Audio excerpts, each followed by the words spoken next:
আজ হলো 21 অক্টোবর, মানে কালী পুজোর পরের দিন। তো আজকে আমরা সকালবেলা গিয়েছিলাম বড় মার কাছে, সেটার ভিডিও তো তোমরা অলরেডি দেখে নিয়েছো। তো সকালবেলা উঠেই রেডি হয়ে প্রায় ওই 6:30টার সময় করে বেরিয়ে পড়েছিলাম নৈহাটির উদ্দেশ্যে।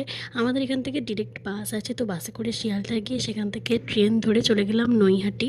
তারপরে একটু হাঁটতে হয়েছিল, আর ক্রাউড তো থাকবেই, কারণ এই সময় সবাই দর্শন করতে যায়। তো বড় মার দর্শন আমরা ভালোভাবে করে নিয়ে আবার ট্রেন ধরে চলে এলাম শিয়ালদাতে। সেখানে একটু ঝালমুড়ি খেয়েছি আর একটু চানা মশলা খেয়েছি, কারণ কিছুই খেয়ে যাইনি। তারপর স্টেশনের বাইরে গিয়ে ডাব দেখতে পেলাম, তো ডাব খেতে ইচ্ছে করছিল, তো ডাব খেয়ে উঠে পড়লাম বাসে, আর বাসে করে সোজা বাড়ি। আর এটা হলো ইভিনিংয়ের ক্লিপ। ইভিনিংয়ে আমরা একটু বেরিয়েছিলাম প্যান্ডেল হপিং করতে। আমাদের এদিকে জয়নগরের ওইখানে অনেক ভালো ভালো ঠাকুর হয়, অনেক ভালো ভালো প্যান্ডেল করে, তো সেগুলোই একটু দেখতে বেরিয়েছিলাম।